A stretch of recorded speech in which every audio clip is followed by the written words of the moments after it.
नवी मुंबई भाजपमधला म्हात्रे विरुद्ध नाईक हा संघर्ष काही केला संपायचं नाव घेत नाहीये।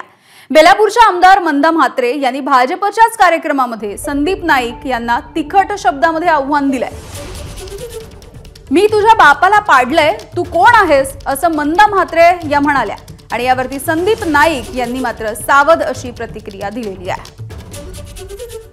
प्रत्येकाला वाटतं मी आमदार झालो का बिल्डर मला त्याचं पर्सेंटेज, पार्टनरशिप, रूम, दुकान मला देईल, पण मी कोणालाच खाऊन देणार नाही।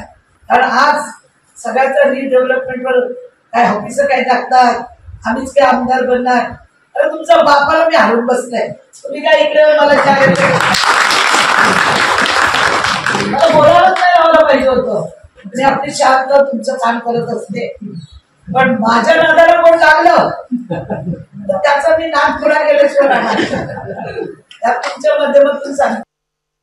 निवडणुका डोळ्यासमोर ठेवून काम करण्याचे संस्कार हे आमच्यावर नाहीयेत। त्यामुळे विरोधकांना काय बोलायचं ते बोलून दे, त्यांनी बोलत राहावं। आम्ही नाईक साहेबांचे त्या ठिकाणी कार्यकर्ते आहोत, त्यांनी बोलत राहावं आणि आम्ही काम करत राहावं आणि आम्ही काम करत राहणार। एबीपी माझा, उघडा डोळे बघा नीट।